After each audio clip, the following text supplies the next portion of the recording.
What is up, my hope-pilled hopioids? This is Alex from IHE TV, and today I'm going to ramble on about James Gunn's Superman. I rewatched the movie over the weekend, so if you want my initial thoughts, there's a whole Sardonicast episode dedicated to it, as well as a full hour-long spoiler discussion over on the Jar Media Patreon, but I got more I want to talk through. I've got some screenshots to go through, some specific shots and moments I want to talk about. You can see here I gave it kind of a high 3.5 star, 7, and I'm like bordering on fully loving this. I'm like nearly there on the 4 star. We'll see if maybe I bump it up by the end of this discussion. So I kind of want to start with the music, actually. There was a meme that my brother sent me. It was like an Elden Ring meme that had the new version of the score in the background for like a hope moment. And in a similar way to when that last Spider-Verse movie had the villainous motif go a little bit viral because of how punchy and representative of like a mood or a symbol it is. I know it's a variant of the John Williams OG score, of course, which I do like that choice, to not abandon it. The new arrangement and the way it's used really hits hard at certain points in the movie. Because after he sent me that meme, I was like, when does this play in the movie exactly? And he was like, when he's spinning around shooting the laser eyes. So I had that in mind before I rewatched it, and was just really enjoying how certain moments are made really punchy with the use of the score, the timing of the score. I guess admittedly, after that first watch, I was a little bit overwhelmed, almost. This film had a lot riding on it, so I was kind of nervous just in, like, were they gonna make this work? I really wanted a modern interpretation of this character that did him justice in a time where these themes are needed more than ever. And I saw it on this giant IMAX screen. It's so colorful and the action's so crazy. I don't know, I just needed to process it again, I guess. And especially now that I can go through it,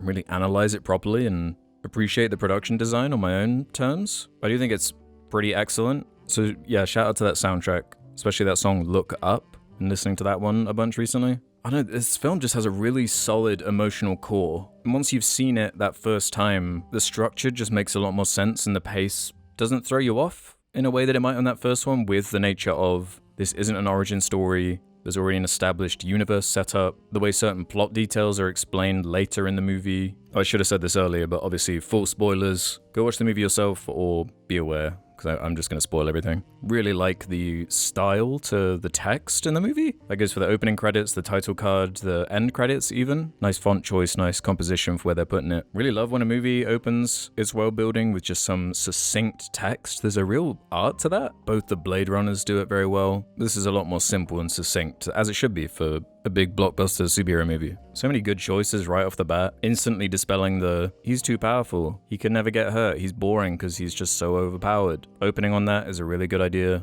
Crypto is also something I wasn't sure how it was going to come together in the movie itself. Not only is it a fully CG animal, but also it's just corny beyond. I've always found the idea of Crypto to just be corny in a way that I don't really enjoy. But James Gunn is good at finding and exploiting the flaws in characters to make them distinct. So then when all these different people are interacting with each other, all these different characters are interacting with each other, there's usually some fun dynamic, especially in group settings. He does excel in kind of ensemble casts. But making Crypto kind of like a bad dog, like he's badly trained, is such a fun slant that won me over pretty quickly. Also, the CG is incredible. Like, I think you could pretty much show this to somebody and convince them it's a real dog. And going back to that production design, love the suit, love the color palette of the movie, the clarity of it, like how polished it feels. Like this looks incredible. Some nice framing. It feels and looks as it should and needs to. I guess on the first watch, I didn't really appreciate the script and how efficient it is.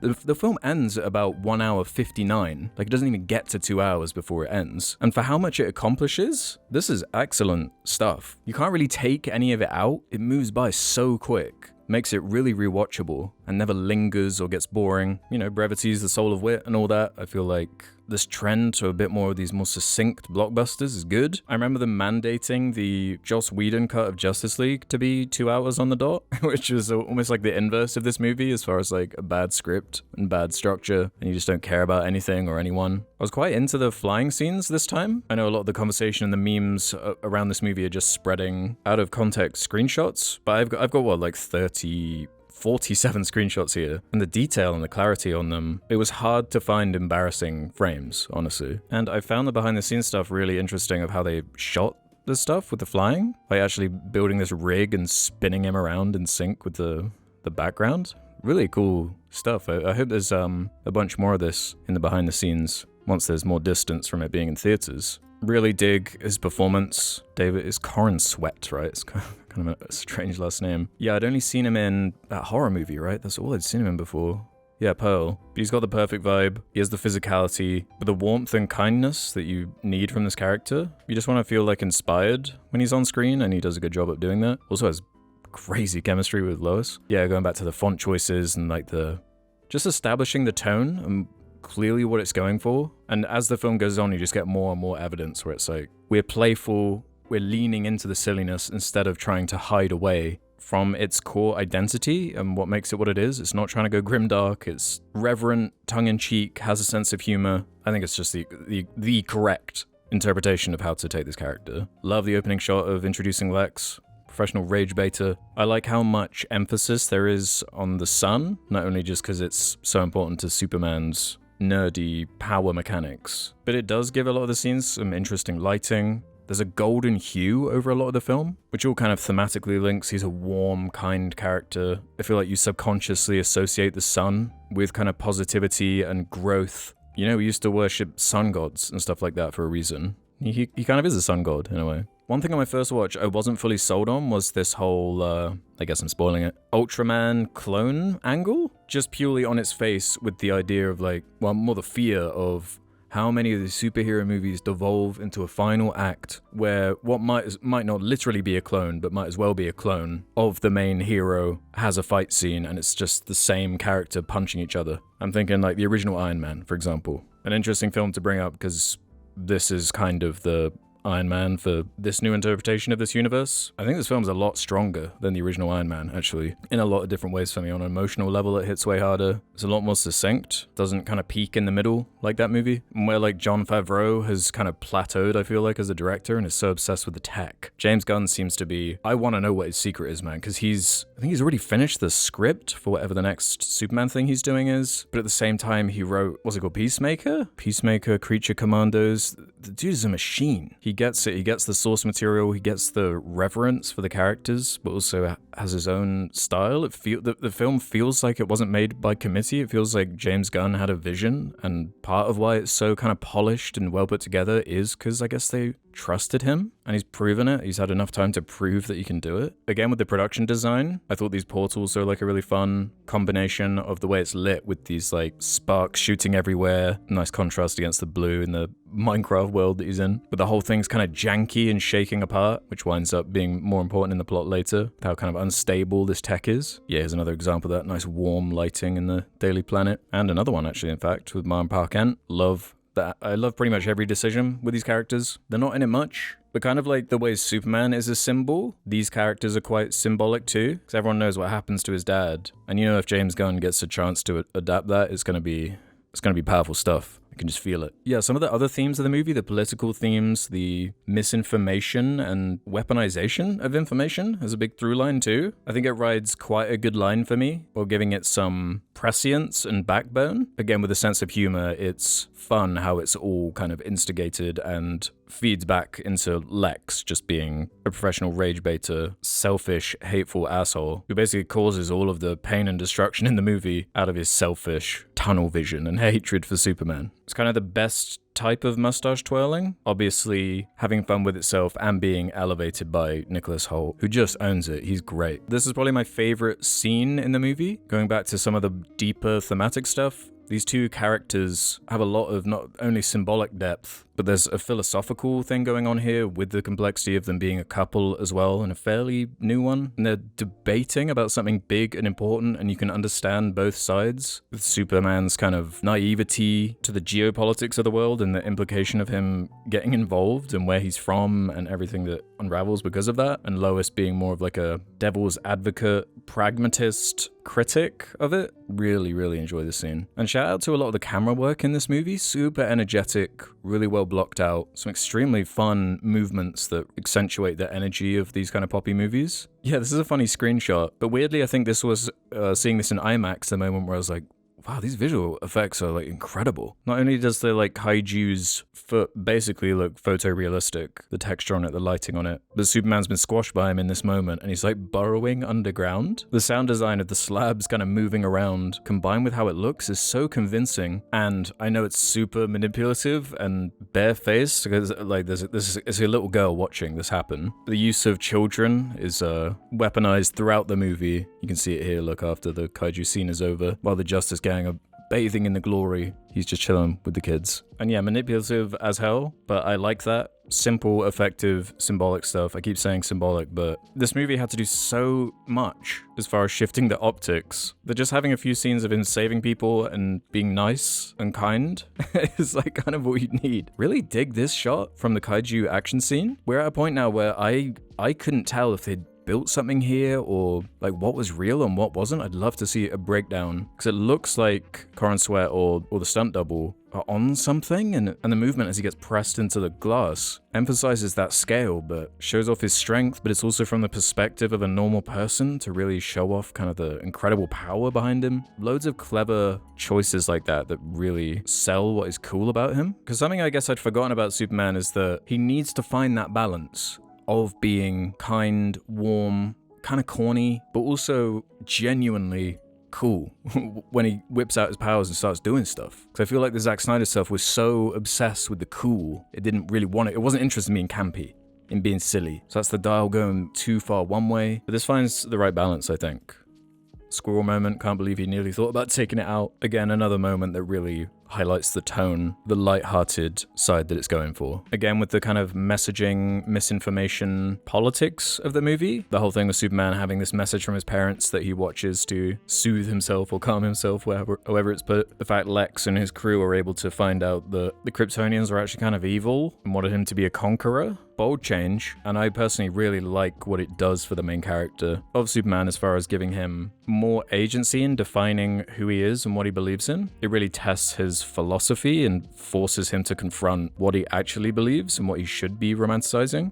A great comedic beat in this scene, it's the first interaction with Superman and Lex, where he's asking about the dog, where's the dog? And he just rage baits him the whole time. That body language, that attitude, he is awesome in this movie. You got Tucker Carlson in Superman, or whichever political pundit, talking head you want to map over him. But again, I did like this stuff. Just delicate enough, just humorous enough. And modernizing the world in a way that I feel like you kind of have to include the misinformation. If you're going to have phones and technology, the division and political climate kind of had to be addressed in one way or another. I think it does a good job at doing that. Another one of my favorite scenes, another just quiet, two characters talking moment with action happening in the background. Gives it a nice moody lighting. James Gunn just knows when to sprinkle in these character moments to make them hit. I always forget this character's name. I always want to call him Jimmy Schmitz for some reason. Not my favorite part of the movie, but again, it's just playful and kind of light enough to give the Daily Planet something to do and unfold layers of the plot in a way that makes sense. The Justice Gang are characterized really well, quite aloof and more like a private company that's being used by Lex. This is another really manipulative character, but I like him. He's even more sincere than Superman himself. He's kind of a plot device character that's fleshed out just enough. This is the scene that I feel like wins everyone over to Mr. Terrific. Again, with the like, he is so corny when you see him in that floating chair thing, his name, his jacket and all of it. But this is the moment you're kind of like, hold up. Okay, I want to see more of this guy. Well, what else can he do? I like how much they give Lois to do as well. Like, they really did Amy Adams dirty in those Snyder ones. She does, like, nothing. Probably my least favorite action scene in the movie is this is a insane frame, especially out of context. Moves extremely quickly. One of the more overstimulating action scenes, I feel. The hook of him, like, having this baby and holding it out of the space goo multi-dimensional lava is kind of funny, but definitely the weakest action scene, especially because it comes right after it's Mr. Terrific one, which is more of what I'm looking for, where the CG goo stuff is a little bit much, even though it's quite cool looking at points as far as the color choices. Really dig this scene. Didn't hit that hard on the first watch, but the hopium just hit. Now I know what this is. You gotta have your inspiring speeches. The Kents are so important to him as a character. They are why he's not a genocidal conqueror. So this really helps you understand and get down with that chemistry. Just really want to see more of him in the future. Or of them, before our hearts ultimately get broken. I screenshot this because I thought the effects work here, again, with that texture is just like, what? That's amazing. Even the creepy little baby, his like leathery skin looks so convincing in this frame here. This kind of super cartoonish stuff with the Daily Planet crew is not really sure how I feel about it. I don't love it. It doesn't feel like it has much of a point or payoff, because a lot of the mystery's kind of been solved by this point, and it feels like they just wanted all these characters to be safe and kind of watching what's happened so they can comment now and again. There's quite a big crew, and you only really get to know a couple of them with any real depth or characterization. So these superhero movies often fall into a trap towards the last act where things have to be escalating, getting bigger and bigger. A whole city has to be in danger in some way. How are you going to do that without all the tropes of the laser being shot into the sky, the portal opening? You do get a portal opening here, I guess, technically. But to me, it works because of the way it feeds into all these various character motivations. The fact that Lex has complete control over the situation, pretty much, but he's just letting it happen, basically to draw Superman out, and he doesn't care about the city. Also gives a nice backdrop for a bunch of action, and you get one of my favorite shots in the entire movie, actually, one of the best moments that I'd forgotten about in the first watch. I had to go and find it after this, because, yeah, it's this moment. He's, in the most Superman way possible, saves a woman from being crushed under the building. Then the music swells, and he flies up out of the rubble, again with the sun, the lighting, this one little beam of hope in the destruction. What a moment. Really hits. And another example of, okay, he's cool as fuck, man. Like, he's a cornball, but when he wants to, he brings it. Again, with the action, there's a bunch of good action in this movie. This Coliseum fight, which you can imagine in a Zack Snyder movie would have gone on for like 58 minutes. I really dig whenever he's spinning around. That was another thing I wasn't sure about at first, of like, just how cartoonish are they going to make this? What are we doing? But this is a really cool fight scene, again with the kids and the clear evoking of what's going on right now. Yeah, I dig this fight scene down in the trench with all the Minecraft goo. Get that Ultraman reveal, breaks his arm, shoots him into a black hole or whatever it is. And yeah, this is the scene I was getting at earlier, the laser eye spin, where I feel like everything kind of falls into place. The music ramps up, he flies into the air with Crypto, another funny shot with the teeth hitting into the camera, them zipping around across the sky. The camera following him the whole time, him taking out the bad guys. And I love the attention to detail of showing all these mech dudes like falling to the ground and going, ow, to kind of show that he's not obliterating them in a scary way. Really good frame here. He doesn't go overboard with the comedy at any point. It's actually quite subtle for James Gunn and more innocent and heartfelt than like the humor in the Guardians movies, which are way more crass, and some of his older movies are way more kind of gross out and crass than what you see here. Yeah, I don't think there's a single character that they established that I wouldn't want to see more of, which I think is a good sign. Love the kind of mini arc here. They've had their argument. They're coming back together for the steamy kiss as he flies up. I love how the camera locks onto them, starts raising up, again with that golden lighting, healing energy to it. Wasn't expecting the Supergirl inclusion, but what they show off is kind of interesting. The only thing I know about this character is that, was it 80s movie, which is talk about corny in like a bad way. It's pretty funny bad. But she's kind of the inverse of Superman. I like the coat, the costume design is cool, the actor choice is good as well. And seeing as I don't know anything about the character, I was reading about